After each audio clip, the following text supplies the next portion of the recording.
Coming up, the majority of Ipswich City Council's new committees met for the first time this week. The most detailed report in recent memory about the health of Ipswich waterways, including the Bremer River, has been made public, and it's worth a read. For businesses, there will likely be another round of COVID funding support next month. And is there a final recommendation on the future of Swifts in Cameron Park? It's Friday, August 21, 2020, and I'm Alan Roebuck. Welcome to Ipswich Today, which acknowledges the traditional custodians of the land on which it is produced and pays respects to elders past, present and emerging. This podcast is supported by Kinetics, people-powered web hosting trusted by Australian businesses since 1999. Changes to the number of council committees came into effect this month.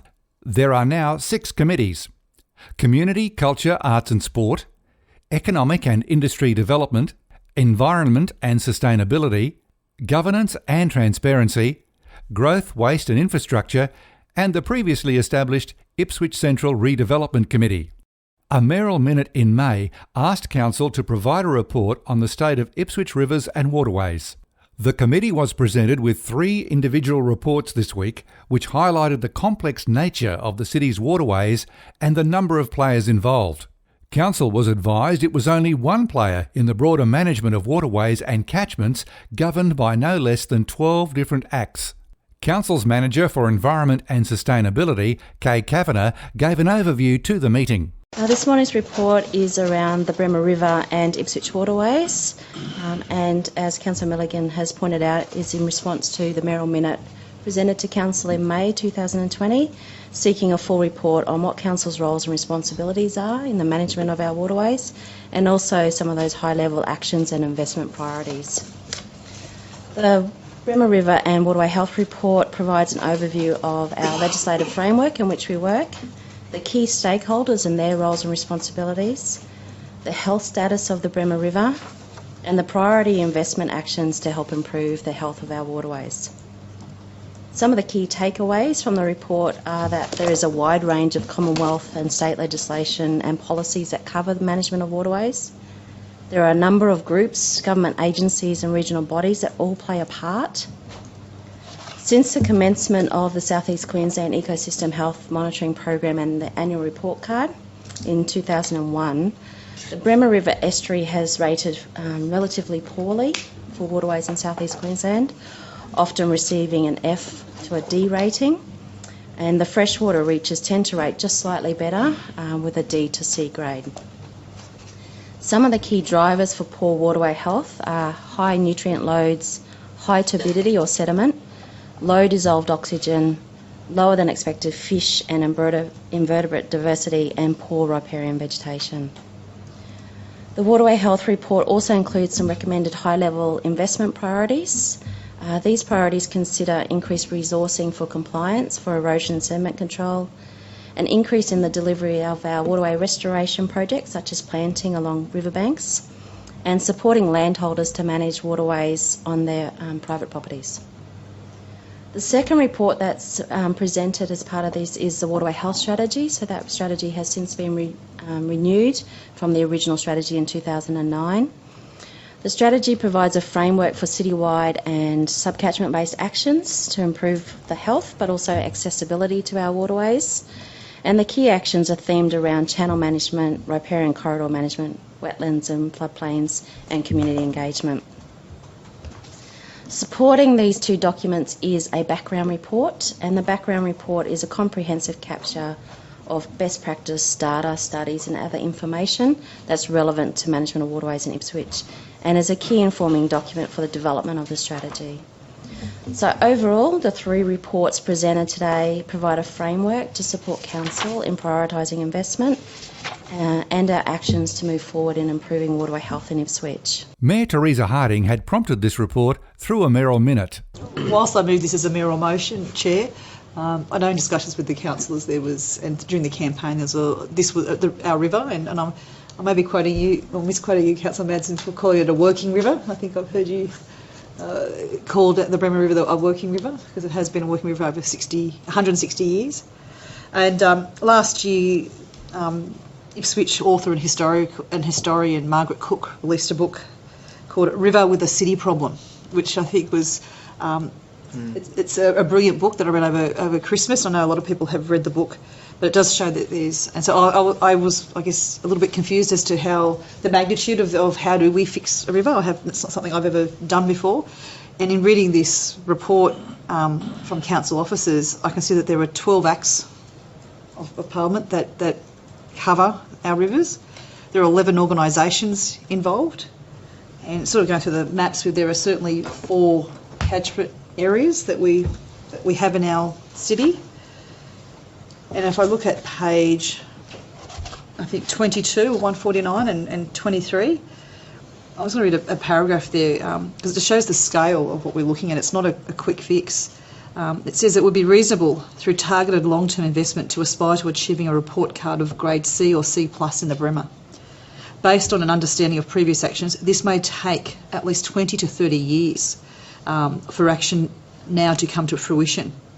The previous Waterways Health Strategy lists a vision to improve the health of Ipswich Waterways to achieve and maintain a D+ rating for the Bremer estuary and a C rating for the freshwater tributaries by 2031. And I think the people of Ipswich, I don't think, would be happy to hit a D+. I think a C or a C+ would be a minimum, but obviously it's something that takes a long time. So this has certainly been a report that was an eye-opener for me. Councillor Jacob Madsen encouraged everyone to read the report. There's a lot of public education we seem to need to do so that people understand all the impacts in the report. I'd encourage everybody and anybody to read it. Things like the tidal impact was something I hadn't really thought about previously before. It means that the Bremer River can't flush as such. Noting these difficulties, it's important that we communicate that broadly so people understand what realistic goals are. But at the same time, I feel there's always been this undercurrent in Ipswich that people still want action taken to improve the river. They very much want us as the political class of Ipswich to roll our sleeves up and get on with it and, commit to something that's going to see that improvement. So while we note the difficulties involved in improving the river and how long it may be, I still think that we have to be conscious of these are all obstacles we can overcome if we, get on with it and get started. The full report is available online at Ipswich City Council's website.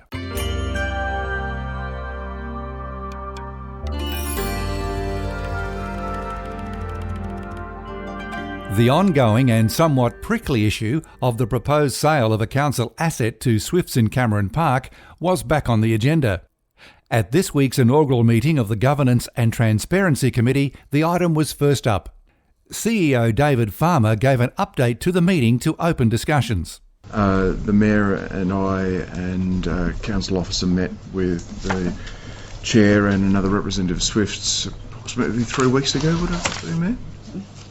29th of July. 29th of July.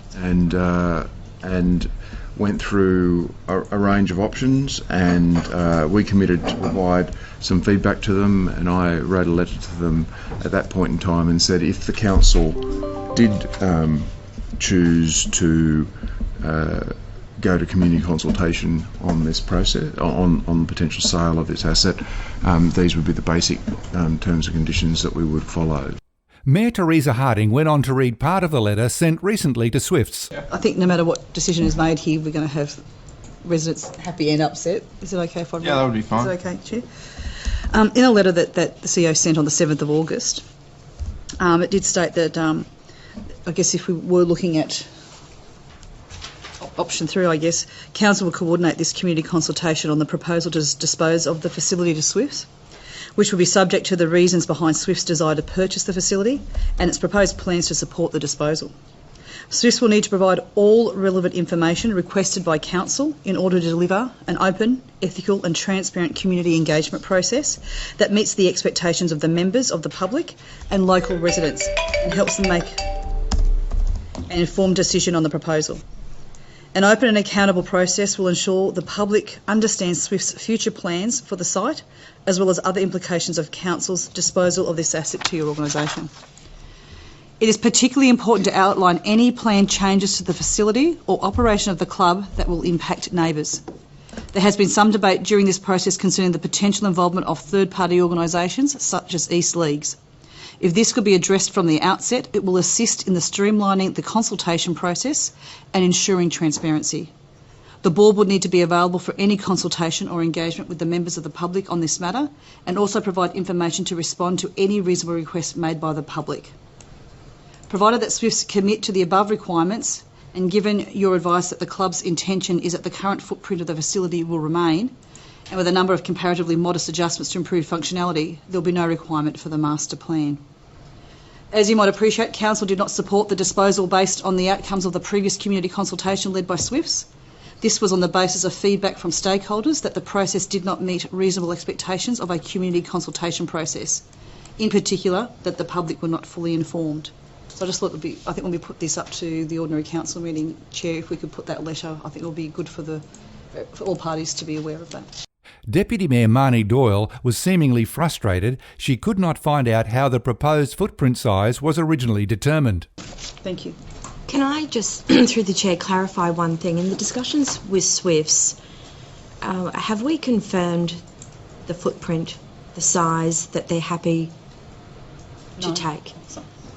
My understanding in my own investigations and discussions here with council officers is that the survey plan, the proposed survey plan, the dimensions of that are greater than their existing footprint that they operate from. No one can clarify to me who drove the size of the proposed survey plan.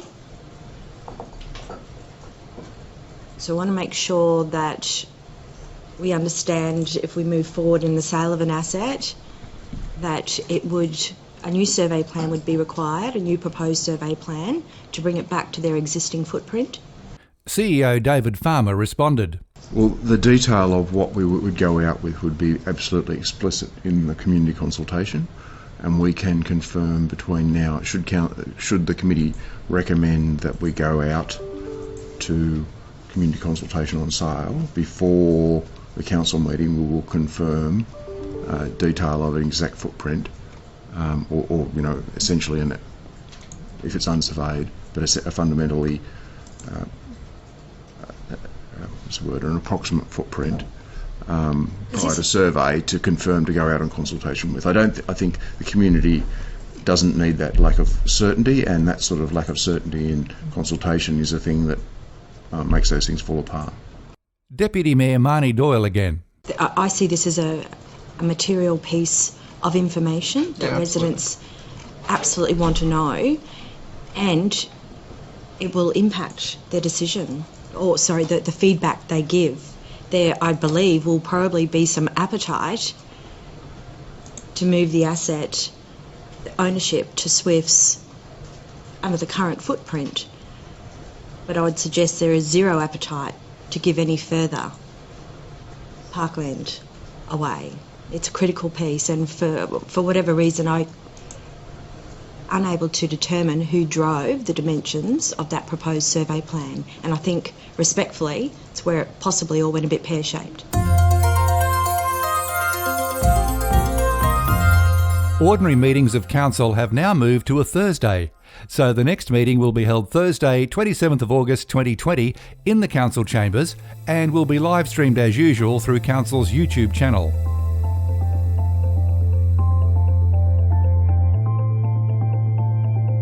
Ipswich Today is supported by Kinetics, people-powered web hosting trusted by Australian businesses since 1999. You can subscribe for free and share this podcast from your favourite app, including iHeartRadio, or play Ipswich Today from your smart speaker. Suggestions are welcome for future interviews and topics. Just go to the Ipswich Today website or Facebook page and leave a message. Music is supplied by Purple Planet Music. This is Alan Roebuck. Thanks for listening.